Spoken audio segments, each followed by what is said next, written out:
Well, speaking of the Midnight Creatives Collective and Terminus and events, big show coming up there October 19th that we've been talking about a lot today because Able Blood, our first hour guests, are on that show. And of course, our second hour, we had Dan from the band Horror. And now we've entered our third hour Numero Trace here on Matt Connerton Unleashed. And we've got Dennis and Sean from the band The Gray Curtain. Welcome, guys. Hey, how's it going? Good, good. Oh, why can't I hear you? I can't hear you, Sean. I don't know why. Uh-oh. Keep talking. Technical difficulties. That Do you mic, need me to? that mic was working earlier. Uh-oh. Keep talking, Sean. Live radio. No, it's not. It's probably me. Yeah, I can't find you. Oh wait, I think I might have figured it out. Never mind, Jenny. I think Hello? Oh, there he is. Hey. found you. All right, very good. Always the bass player. No, I lost. I think It's always the bass player. I lost you again. Really?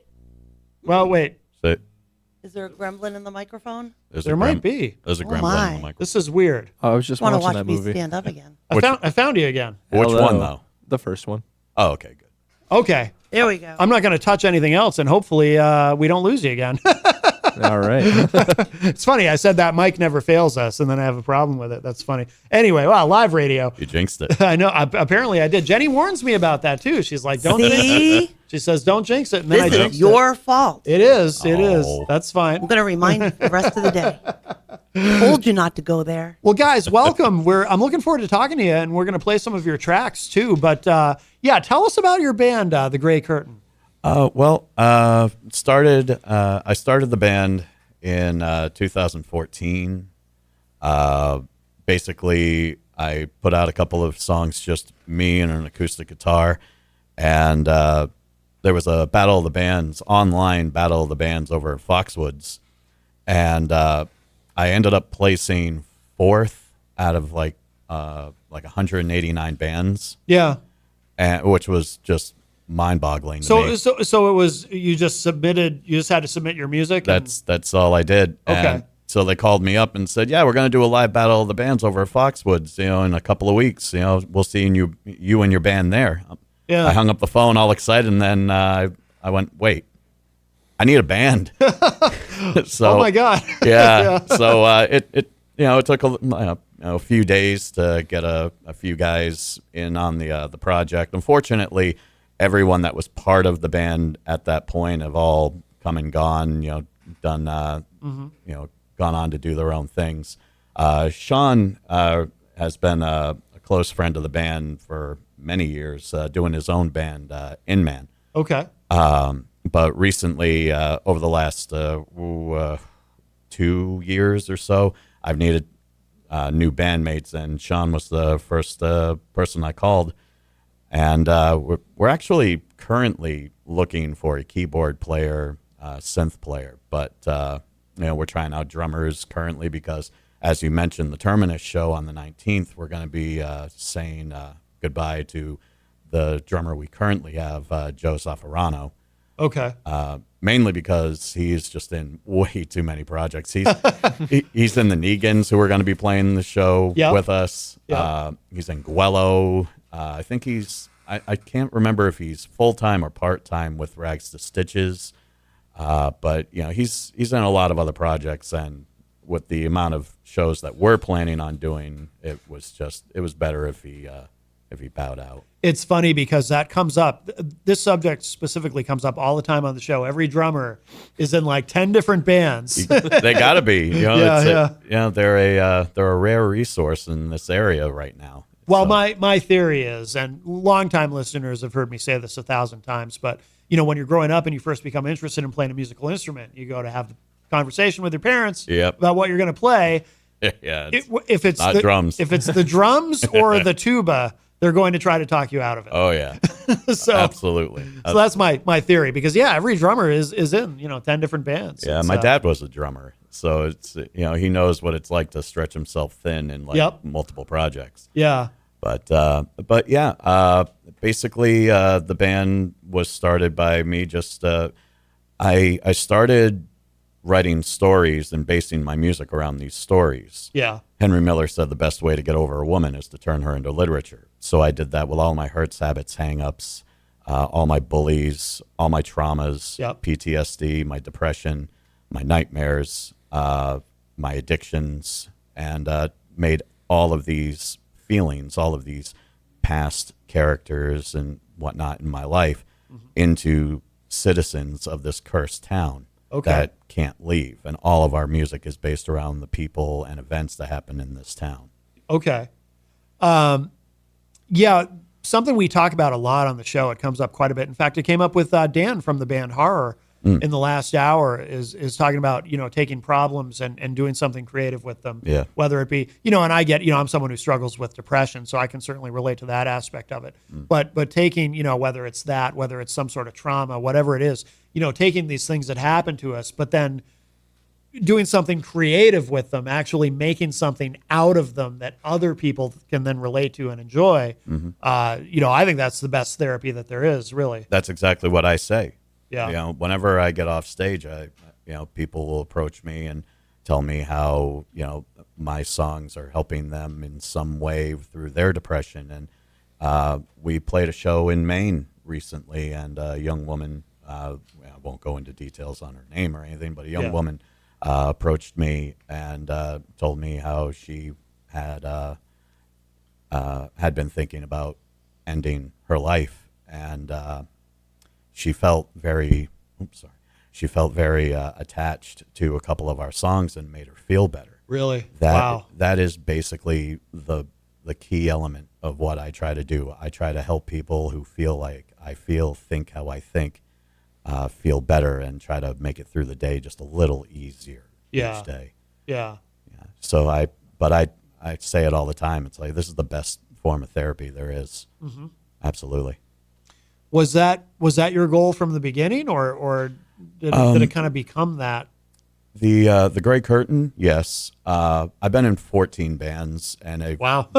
yeah. Well, Wait, do you also play drums? Is that why? I play percussions, but not as well as past members of this band. Yeah. I play bass, but not as well as past members of this band and present members of this band. But no, I come from a long line of musicians. All of my Uncle Smokey used to play in his own band, Smokey and the Rangers, in the Irish Club in Putnam. That's no longer there. But he got me on stage at 5 years old singing Frosty the Snowman at a Christmas event. And I got hooked ever since, chamber choir, church choir, school chorus, state competitions, voice lessons. Just give me all of it. Yeah. And, growing up in high school, as I mentioned, I was a victim of a lot of bullying and whatnot. Yeah. I was told that my singing wasn't good enough to be in a band. Really? So I started playing bass. My Uncle Bob taught me some basics, and once I got those down, he was like, "You're ready to go. Just do your thing." Yeah. Because he was playing country, and I'm trying to do like Les Claypool stuff. And Yeah. so he was just like, "You're good. You're good. Just keep doing what you're doing." So I basically Who told you weren't good enough to sing? Was it a teacher or who? No. My teachers. So shout out to Michael Adam Kearns. He kept pushing me. Oh, okay. I would, I was like tormented so much in school. I would take my lunch into the chorus room and just sit by myself. Really? Oh yeah. Believe me, I could sit here for hours telling you about this stuff, but no, it was my peers. Okay. Kids that would. It was part. It sounds like it was part of the bullying. It really was. Yeah. But from that, I gotta say, if it wasn't for those experiences, I don't think I'm sitting here now talking to you about this. Right. Because a lot of the characters are based on things like that. Okay. Being told that I wasn't good enough, being told that my sound wasn't metal. It's like, okay, even now we're nominated for a New England Music Award for best hard rock and metal. and I'm still getting from my peers that we're not a metal band. We shouldn't be. And it's like, you know what? You're right. We're not a metal band. You know, Yeah. we like to do a little bit of metal. We like to do a little bit of rock. We like to do a little bit of jazz. We like to do a little bit of swing. You know, it Yeah. basically depends on the character in the story that song pertains. Yeah. Yeah. Yeah, it's really difficult because you want people to be connected, and you want people to help each other, especially in this scene, you know, between all the states in New England. But it's really tough sometimes because it doesn't feel like that's the case in a lot of instances. But Well, you're doing something unique too. I mean, you know, I can't think of anyone who sounds quite like you guys, which is awesome, which I love. And I'm curious, Sean, is this the most unique project you've ever been a part of? Yeah, probably. I would have to say so. You know, I've been like he mentioned before. I was in a band Inman before. That was kind of more of a, you know, a straightforward modernized grunge band. Where I feel like the stuff we're playing in this is definitely a little more difficult to, like you said, find someone who sounds quite like it. Yeah. I feel like there's a lot of different influences that go into the sound. So it's really easy to have a lot of fun with it. You know, it's definitely doesn't get redundant at any point. Right. Yeah, absolutely. Well, we should play something. Now, what should, because you had suggested in your email a few songs. Is there one that you're pushing as a single?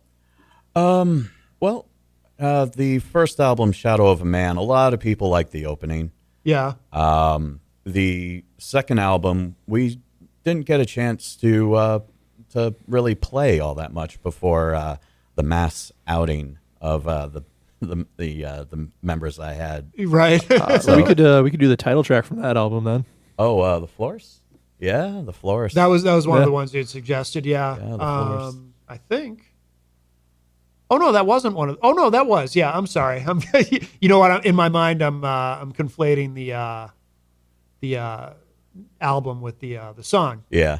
Okay. Yeah. So we'll let's go with that. Yeah, I really like this one a lot, and then we'll talk about it a little bit after. But Great. so yeah, let's give this a spin. This is really interesting. Check this out. The Gray Curtain, and the song is called "The Florist."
That is The Florist, the Gray Curtain, here with us in studio. We've got a couple of the guys from the band here with us, and wow, that's a great song. If you are just joining us, of course, this is Matt Connerton Unleashed, and we are live from the studios of WMNH 95.3 FM. And today our guests have been some of the people who are going to be performing at a great event coming up at Terminus in Nashua on October 19th. And we talked to Able Blood earlier and Dan from Horror. And now we've got the Gray Curtain here. And what can you tell us about that song?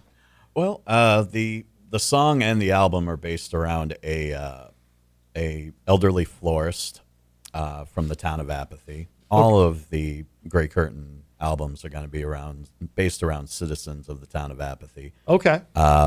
The character in question is a man named Serge Cullen.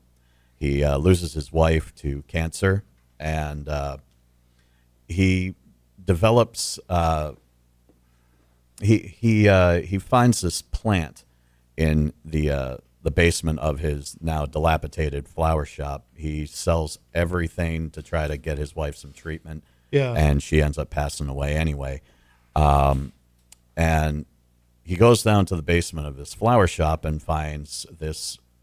This plant actually exists in real life. It's called a devil's trumpet. Okay. And he gets the oil of the plant ingested into his body. And when that happens, again, IRL, in real life, you hallucinate. You see like nightmares in real life, and it Oh, wow. it hurts your ability to breathe. It hurts your ability to function. I think I've actually heard of this.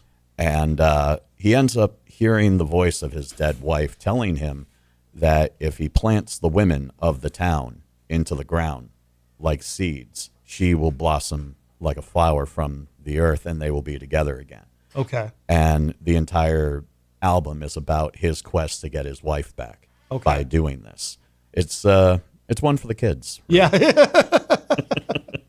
Now this and is this also being written as a full story? Yes, it is. Yeah, I'm currently working on a series of graphic novels. Oh, no kidding. It's taken me forever to do because at first I was doing it on paper, just pencil drawings and whatnot, and I was able to get like 4 comics done. Yeah. But now I'm doing everything again on tablet, and I'm investing a lot in getting the color schemes and things like that. And then on top of that, I'm working with my partner April on getting a script for the entire 20 chapter storyline of the town of Apathy finished, and possibly if we can get it picked up to make it an actual show. Wow. Yeah, we're about April. What are we? 208 pages in. Okay.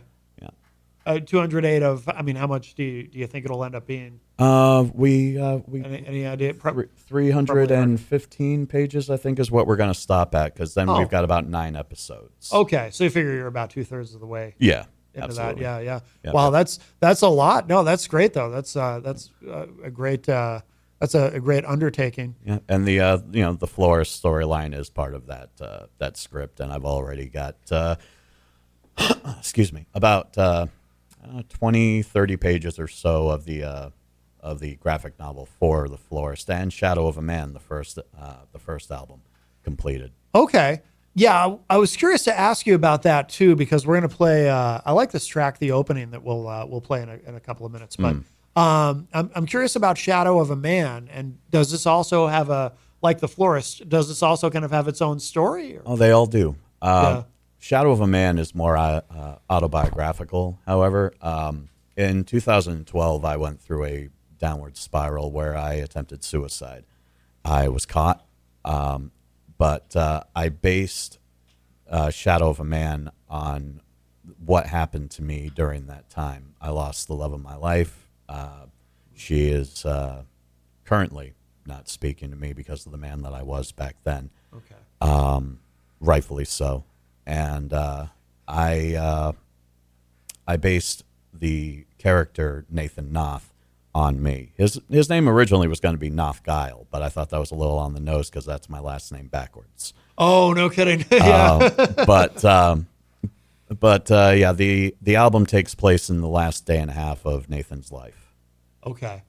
All right. What should we know about this song? I'm going to play the opening. Anything we should know about this specifically? The opening takes place. Well, I wrote the opening before I even had like an idea of like the storyline or anything like that. It was basically my my acceptance that I have a rare form of cancer, and I know that my timeline is not as long as a lot of other people. So I wrote the opening as a way to kind of come to terms with seeing the light and knowing that as much as I fight, one day this is going to end. So I have to enjoy what I have while I have it. Okay. And the opening, as far as the storyline, takes place right around the end of the story where Nathan is accepting death. Okay. All right. So let's give this a listen. This is song's called The Opening. This is from the album Shadow of a Man by The Grey Curtain.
Wow, that is the opening from the album Shadow of a Man by The Gray Curtain. And we have Dennis and Sean from The Gray Curtain here with us live in studio this morning. And wow, that's pretty epic. As we're listening to that, Dennis, I'm curious to know more about your singing and where do you take influences from in terms of your vocal approach? Well, growing up, I was kind of bombarded with old school country, No Show Jones, Patsy Cline, Roy Orbison. Yeah. So thus, a lot of my lyrical content is sad by nature, as theirs were. But then as I got older, I started finding my own influences in soul music and jazz and blues. And then as I became a teenager, I started listening to metal more often. But really, I started getting into the kind of stuff that I'm doing currently because of things like Rocky Horror Picture Show. Yeah. The first time I saw Meatloaf, I was enamored. I wanted to know everything there was to know about this guy, from Bat Outta Hell 1, 2, even 3. Yep, yep. A lot of people don't talk about 3, but that's a good album. I enjoy musicians who wear their heart on their sleeve when they're on stage, or just when they're writing a song. They're trying to not so much make you dance or make you feel happy or anything. They're trying to invoke an emotion. Yeah. Former band member of the Gray Curtain actually got me into Steven Wilson from Porcupine Tree, which is one of Sean's favorite bands. Yeah. Yeah. First time I saw Steven Wilson perform, he did this song called Routine, and I could actually feel my heart get just ripped out of my chest. Yeah.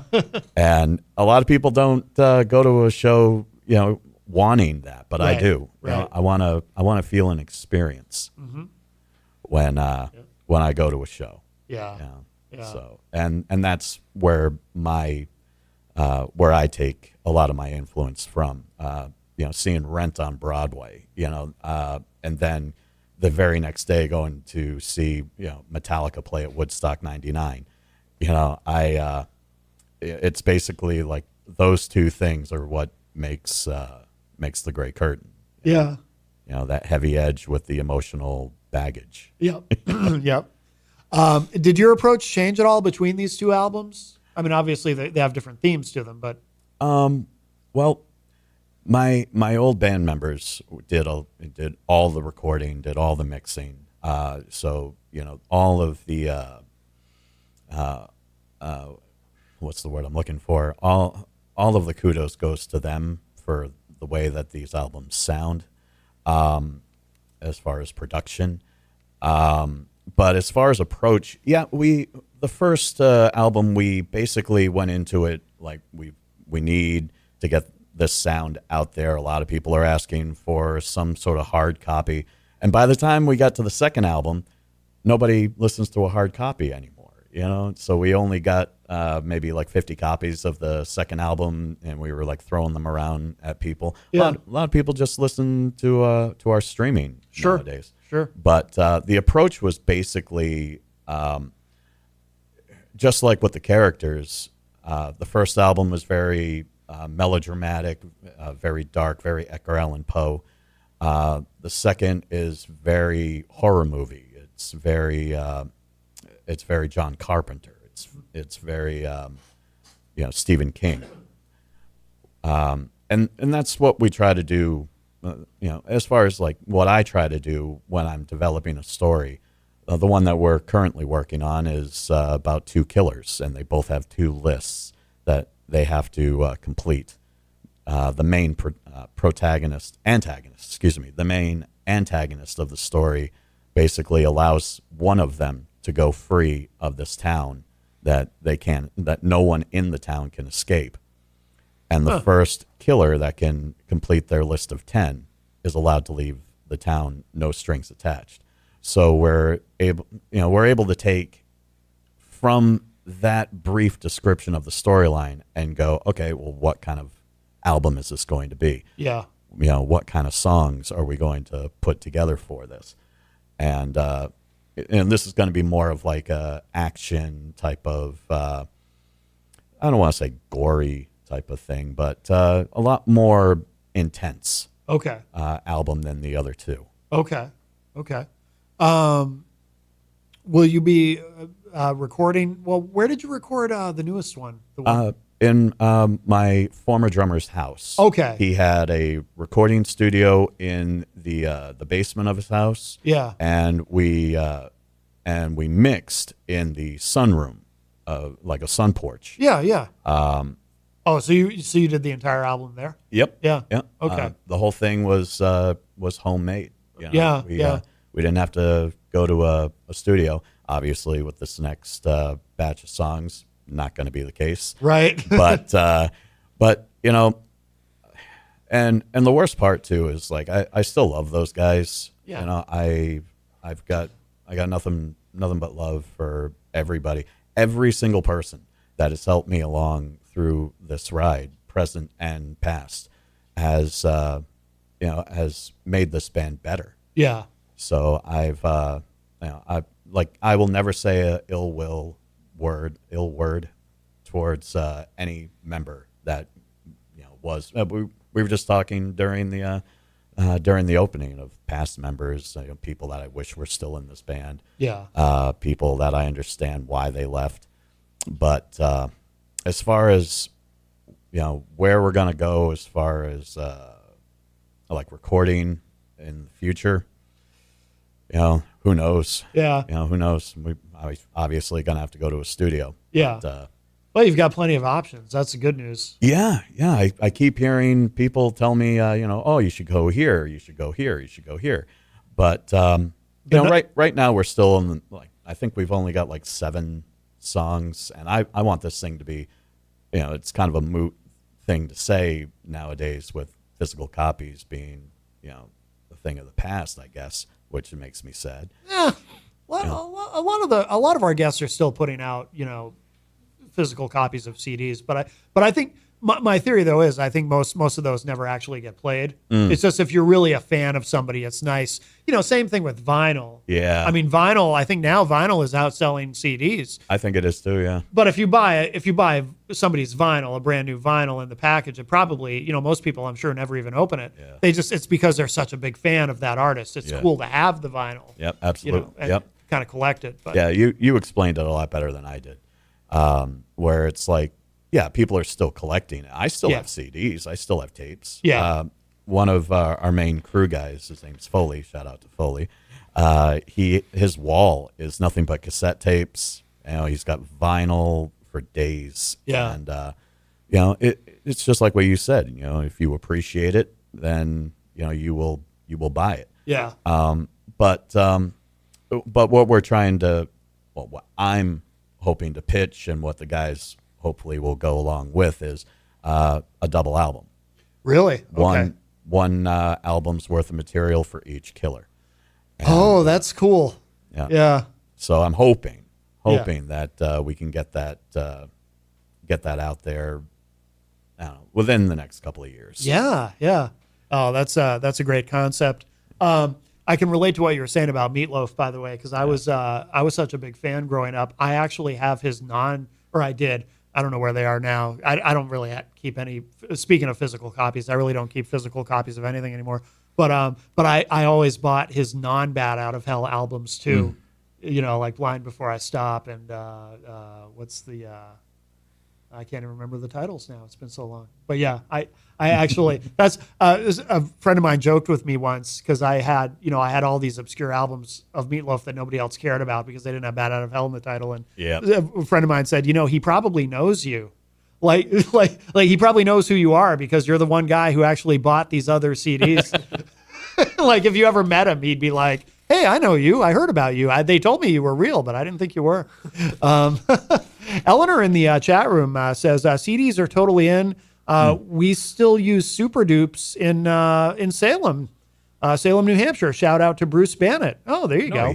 So yeah, so there's an option for you if you decide to Yeah, Spelfie was saying too, she still buys CDs. Oh yeah, and I knew like the way that I worded it, we were probably going to get people going, "Hey, wait a sec." I'm not saying that CDs aren't awesome. Yeah. I'm just saying that it just seems like people don't really buy them anymore. Like when we go to play shows, a lot of people will ask, "Oh, are you guys on Spotify? Are you guys on Apple?" Well, that's the Music?" most important thing, to be Yeah. on the streaming platforms. Absolutely. Yeah. Absolutely, 100%. But don't get me wrong. Every show we play, we have copies of The Florist. We have copies of Shadow of a Man. We have the T-shirts. We have, Grey Yeah. Curtain, the Flamethrower. Kids love that one. Oh, yeah. Yeah. Well, I bet Eleanor's excited to see that at Terminus. just kidding. Yeah, we're not bringing pyro. Actually, well, you know what? They survived green Jello, so Oh yeah. That's a mess. I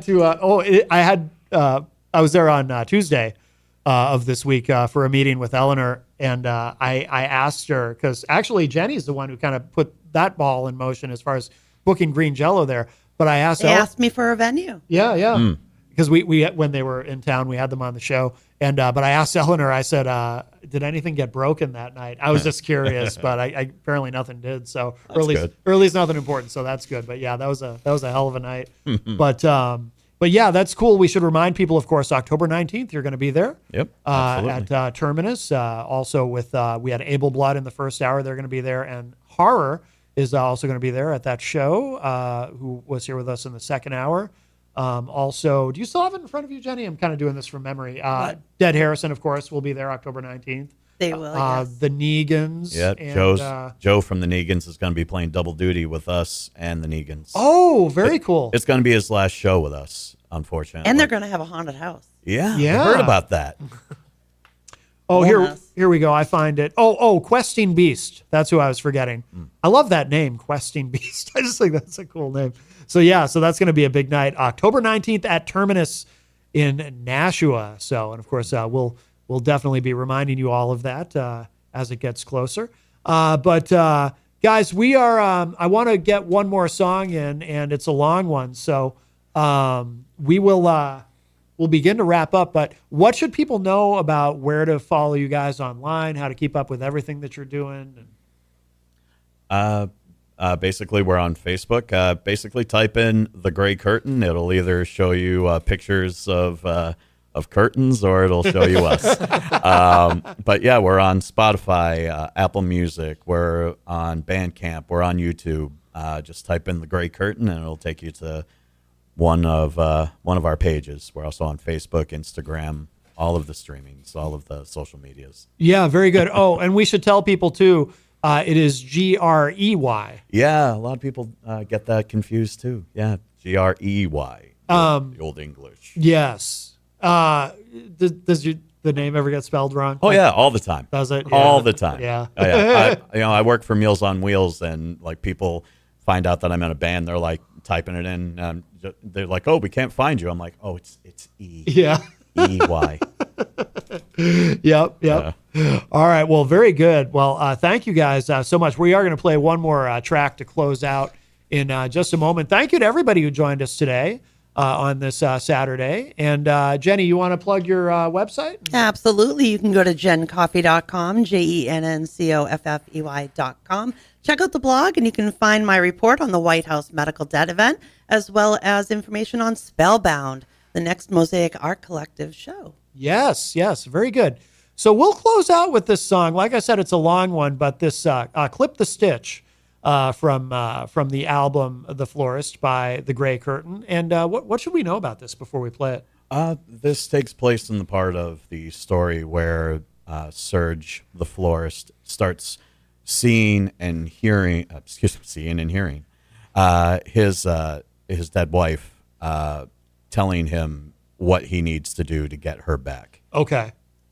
All right, very good. So we're going to close out with this. If you missed any part of today's show, it will be up in just a little bit at WMNHradio.org and at my website, mattconnerton.com. And yes, we will leave you with this. This is Clip the Stitch.